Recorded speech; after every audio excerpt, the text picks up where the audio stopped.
What's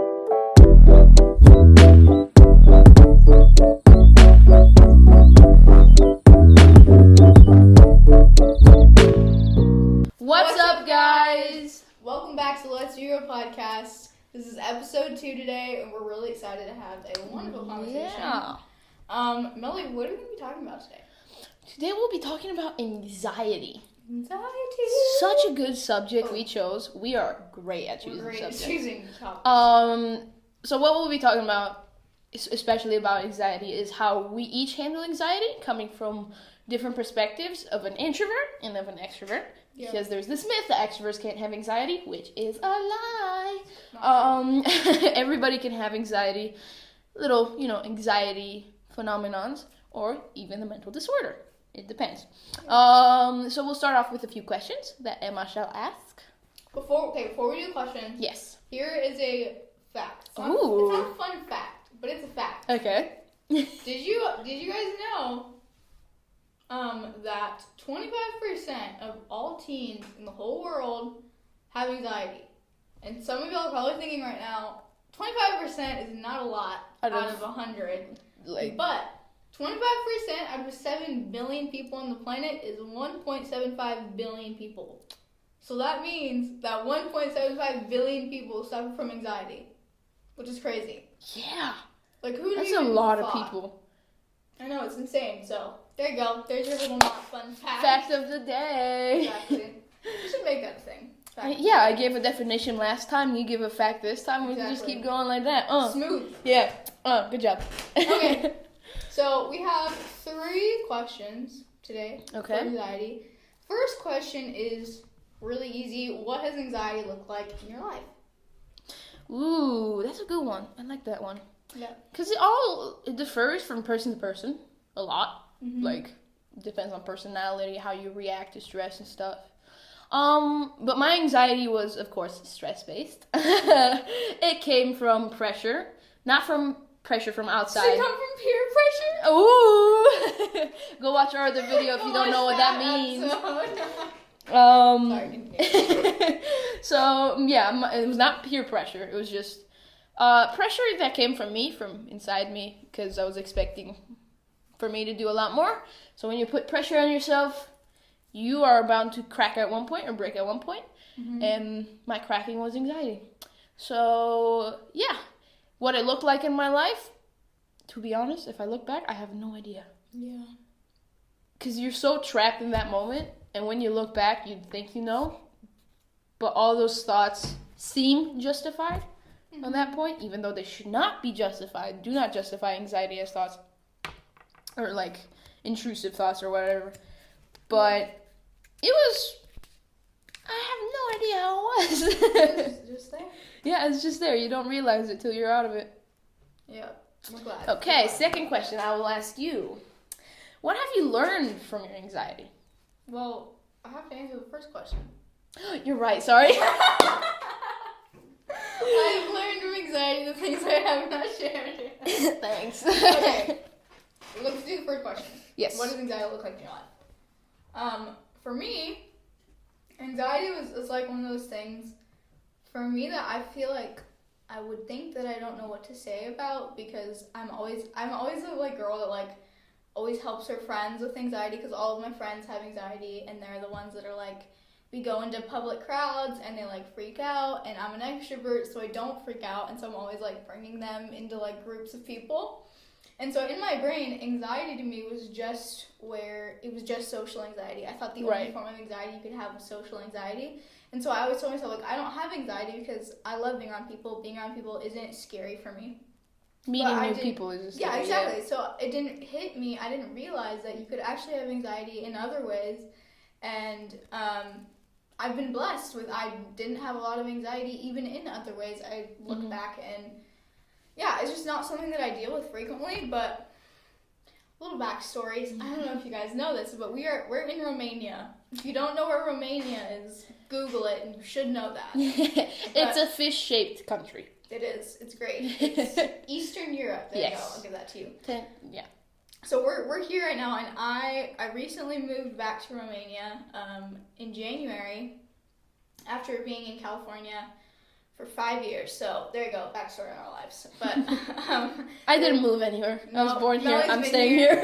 Melly's been the OG, like holding up the fort here in Romania. I had the home made for you. You did. She was so ready. Yeah. So about how many months is that? In December. Like half a year. Back in 2020. That's when you moved. Crazy. Did we? No, I came in January. So after New Year's. Well, it started in December. So it started like early December. It was this month, just like pretty much just the whole month of December because we moved really early January. Oh, the process of leaving. Yeah. But yeah, there was a season of transition right before we left this month of like, I was just saying goodbye to all of my friends and everyone that I loved just this month. And during this month of time of saying goodbye to people and transition and packing and finishing up and just like realizing, oh, I'm actually moving, like I'm not going on a trip, I'm not visiting, like I am moving and I'm not coming back for a while. Right. And it was this like weird thing that I'd never felt before. I really, really struggled with anxiety and depression during that month of, I don't know what a better word for it other than transition and goodbyes and all that stuff. And I was actually just that season of change. Yeah. I was not eating at all. I was barely eating anything because I don't even know why. Like, I love food. Food is my favorite thing in the world. I eat. Oh, I love food. I love cooking. I love eating food people make for me. Everything. So if you want to make me some food, guys, my birthday is next week. So feel free to make me can't food. wait. But yeah, so I wasn't eating. I wasn't getting any nutrition. I was really sad all the time. It was really hard for me. There was this one night kind of where it started where I had this one specific person that I said goodbye to, and it was like kind of that day after that we had said goodbye. We went and got coffee. It was great. We had a good talk. Said goodbye, cried, all the fun things. The next day I started this like 3-week, 4-week season of like, bye guys, like I'm gonna go absolutely hide in a hole and cry for a long time. And like now I look back and I think, wow, that was really sad. Like I had a really hard time and I didn't realize it during then. But anxiety is like, that is the one point of my life where I really feel like I see anxiety in my life. And now I'm not dealing with that right now, which is great and I'm super happy. But there is times, I think during our lives there's times when it's more strong than others. Like right now I don't have any anxiety about anything. Right. And I'm really grateful for it.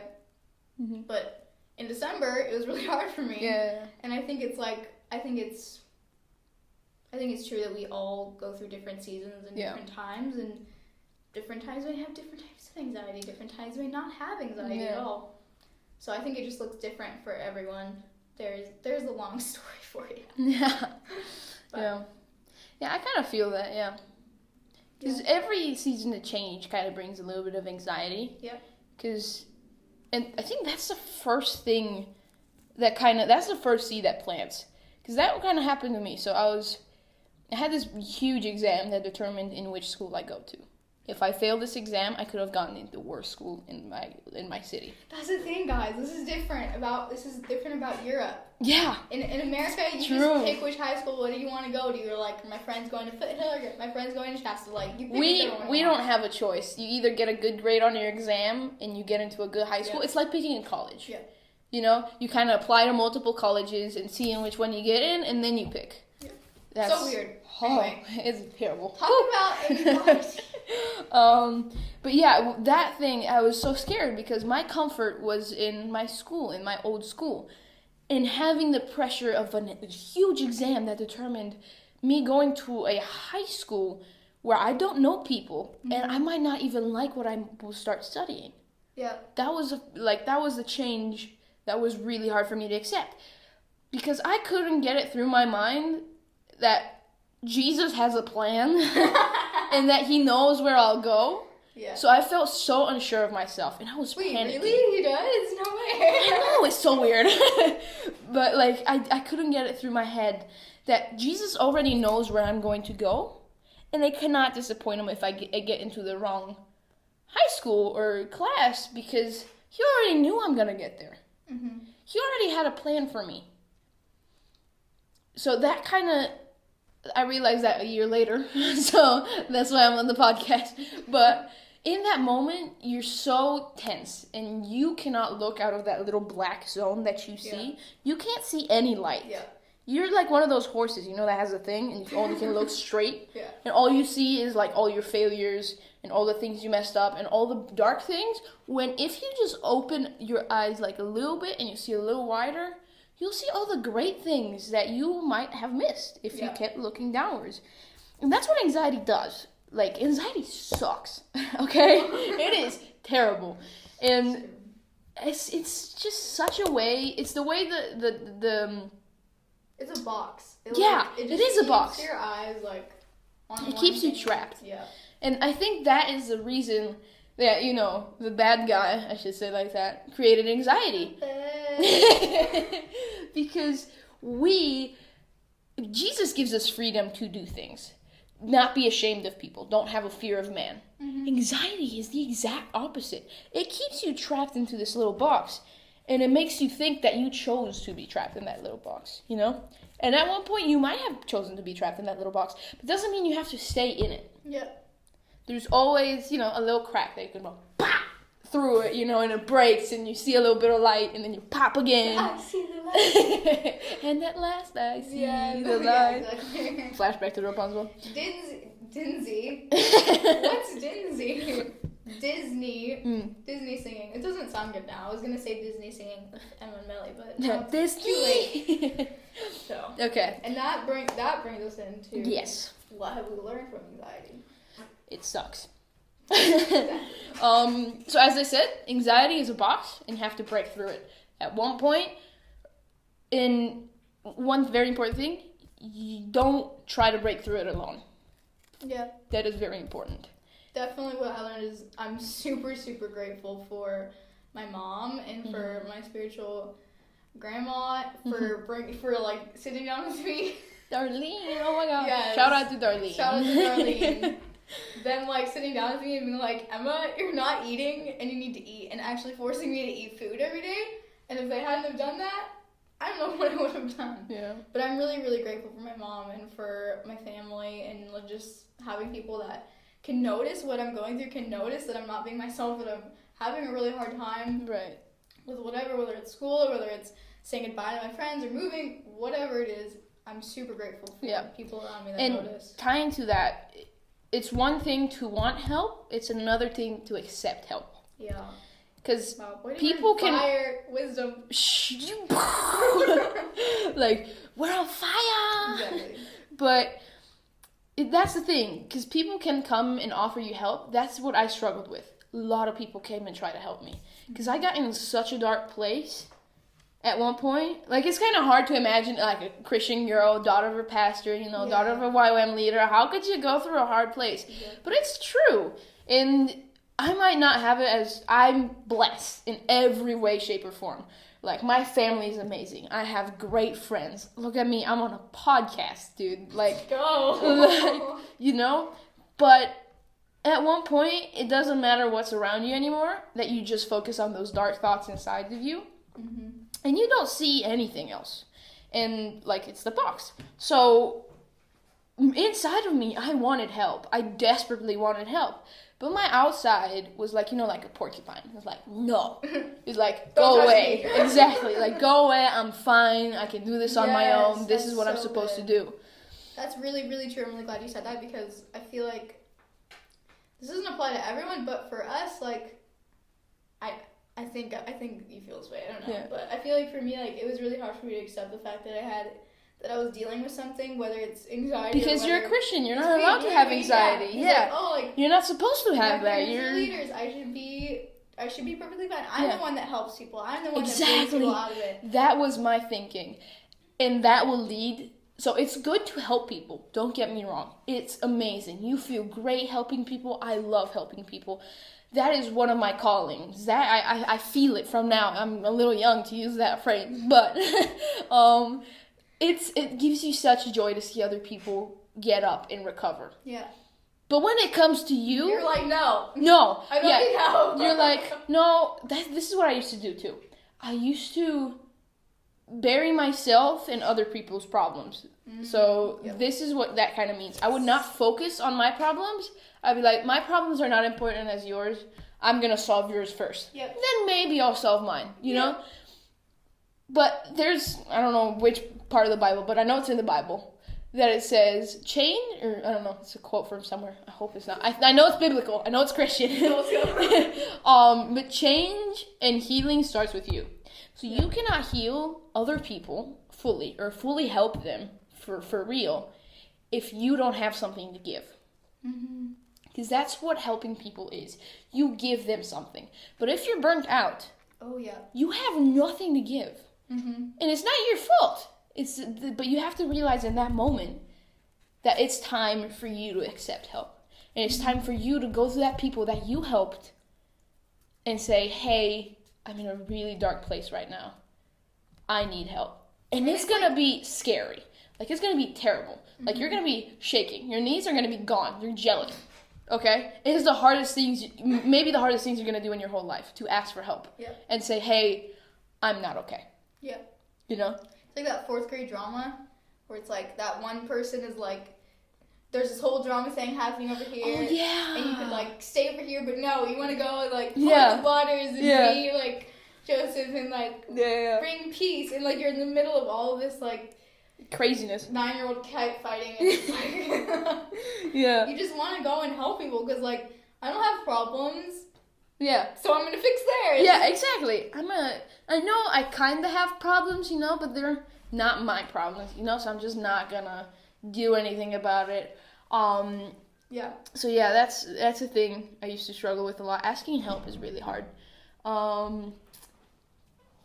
It's gonna go in the podcast.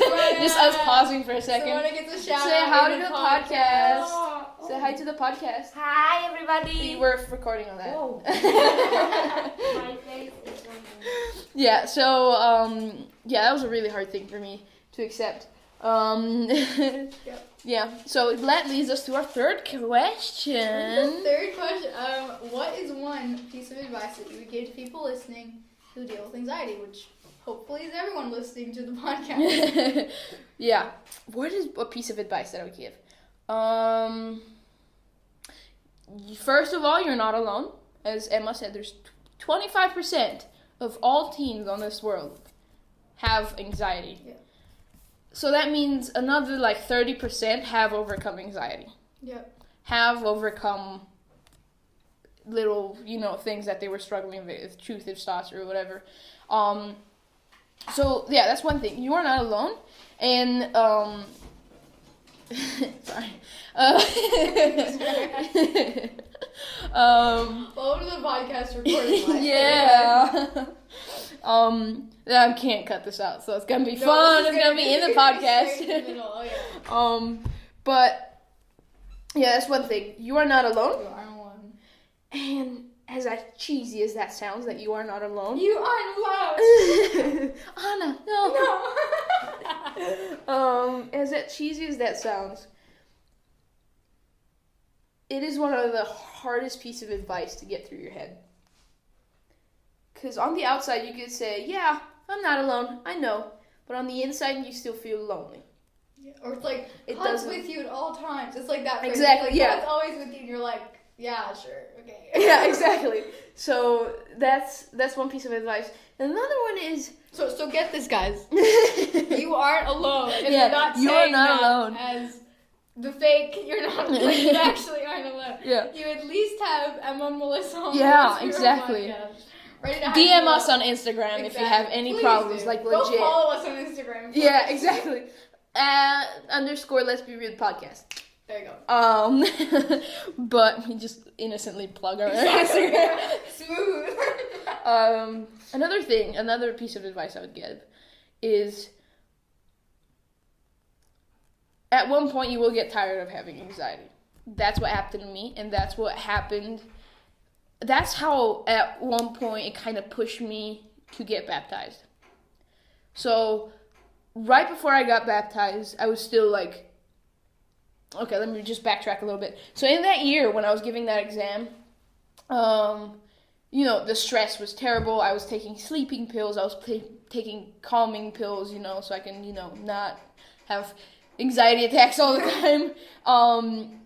And I started developing an addiction, and I thought that was my escape for some reason. So, what is this? I don't know. Something is happening. Something is hitting the wall. I think it's our heater. Whatever. It's supposed to be heating. The heater wants a shout out, so shout out to the heater. So what I struggled, I had this, addiction, and I kind of tried to find escape in it, but at one point, it became part of my routine. So I couldn't get rid of it anymore after I gave the exam, after, you think everything was normal. Yeah. So that kind of led me to a really, really dark place. And at one point, I don't know what happened. It was maybe everybody's prayers finally broke through, or I finally convinced myself, and I was like, okay, I'm done with this. I am not going to do this for my entire life because I'm tired. I'm tired of not sleeping, not eating, not doing anything with my life productive. Yeah. This was also right at the beginning of COVID. That's when I had my exam. So everything was on top. I don't know what makes that worse. So we just got into quarantine. Oh my god. I had my exam. Everything was online. There was nothing certain. God. I wasn't sure of anything. And I was like, okay, you know what? I'm done. This is the summer of 2020. And we had this camp. And I was still doing that addiction in camp, And I was so, for some reason, I did not want to connect with God at all. I was like, no, I'm not doing this. I'm not doing this. Why should I do this? There's no reason for me to. So I kind of put this barrier around me and did not allow God to impact me. Funny thing about God, he doesn't care. Yup. He's like, I'm going to fix you because I love you. I know what's best for you. Listen to me. Somehow he still got through because that's how amazing he is. So he got through to me. People got through to me. And we're really glad. Yeah, I wouldn't be here. But I finally broke through that cardboard box or, metal box. I finally developed the Superman strength to do it. Chris Evans, right here. Hey. And I am still struggling with the addiction. I'm not going to lie. It is very hard. Sometimes I still feel like I want to do it. And that's another thing about anxiety. It doesn't disappear all at once. You have to be strong enough to keep getting back up after you've been knocked down by anxiety. Yeah. That is a very important thing. Because you think that after you get baptized, everything will be perfect in your life. Yeah. No. But the difference is you have a stronger connection with God, and you are another person. Yeah. You confront those battles in a different way, in a smarter way. Don't work hard, work smart. Let's go. So once you get baptized, we're definitely not talking about anxiety as if it's once you do all these simple steps, your anxiety will take 5 steps to get rid of anxiety. No, because 5-minute craft. Because it can't be like that. Yeah. Because then it would have been so easy to get rid of it in the first place. It would have been so easy to avoid it. So the difference between that is that. How many times can we say that? That. Yeah, we're not it doesn't just go away. No. But you learn. I learned so much from my anxiety, at least. I think you did too. Yeah. And I think now we know more about what's going to happen when we feel anxiety. We know how to handle it. We know that we have people that are going to help us. And we have God that's going to help us. Yeah, exactly. And it's just going to be a different, it's going to be we're going to come at it in a different way because we know how to fight. Yeah. This time, and we're not alone this time. Yeah. And this time, we're not alone. Yeah. This time, we have a whole army at our disposal. And we know that we're not alone this time. So in conclusion, as a kind of mini conclusion, since we've been recording for 24 minutes, and that's a lot, don't let yourself be a lone wolf in this process. Sounds cheesy. Again, everything is gonna sound cheesy at one point, because everything. What's corny is good. Yeah. But yeah, don't let yourself be alone. It's one of the quickest ways to fail. And if you have anxiety because you're afraid of failing, the way I had, you have not failed if somebody knows about it. Because that was my thing. My mom knew about my addiction and my anxiety. And I was feeling like a failure because she knew. Because I put more stress on top of what she already had. Because she's a very busy person, you know? So I felt like a failure that I let myself tell her. And that is terrible. Do not do that. Don't do that. It is not good. I bet you $100 that I don't have. If you are dealing with shame, if you're dealing with anxiety, whatever you're dealing with, I promise you, the first step to making it better is telling your mom. Exactly. And you don't even have to form the words for it. I had no idea how to tell her without bursting in tears. I feel like that's how, I've never told my mom Talking anything with- without sobbing. I know, right? It's the mom thing. It's mom. Legit. Like, And if you think they don't know, they know. They know. Oh, they know. My mom, once I told her, she was like, I know. I've known this for a while. Your dad knows too. I'm like, oh my oh, God. okay, you know what? I'm out. This is my piece of advice. Yes, go Right for here. it. I'm going to say this in every episode because this is literally the answer to help you. Yeah. Just thinking out her answer. You need to write it down. Talk to people about it. Yes, absolutely. I said this in the last episode. I'm going to say this in the next episode. Yes. Talk to people about it. Because Jesus created us to be social beings. Social We are- butterflies. Exactly. Well, not necessarily extroverted. That's what she means. Because as I mentioned in the other episode, I'm an introverted. Antisocial word. That was it. Yeah. Once my parents heard that, they were like, "Oh my goodness, Melissa, we're making a whole different podcast just for that." The antisocial word. Yeah, but in the beginning, God created two people, not one, two. Connected. He did not let us be alone. Exactly. So talk to people yeah, about exactly. Even if you feel alone, so there's a lot of people that says you can't be alone. God is always with you. Yes, that is very true. God never leaves your side. But you also need that human, normal interaction you have with another person. Sorry, that's my phone. So that's why God gave Adam Eve.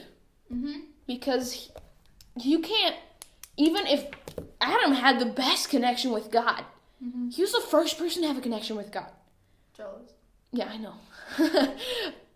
but God still gave him Eve to And if have you a think- different type of If connection. you think that you're alone and you're like living this in this like pity party of like nobody loves me, nobody cares, nobody texts me first, like get over it. Yeah, not in a bad way, but it's all in your head. People are trying to help you behind the I promise scenes. you have people that will talk to you about it.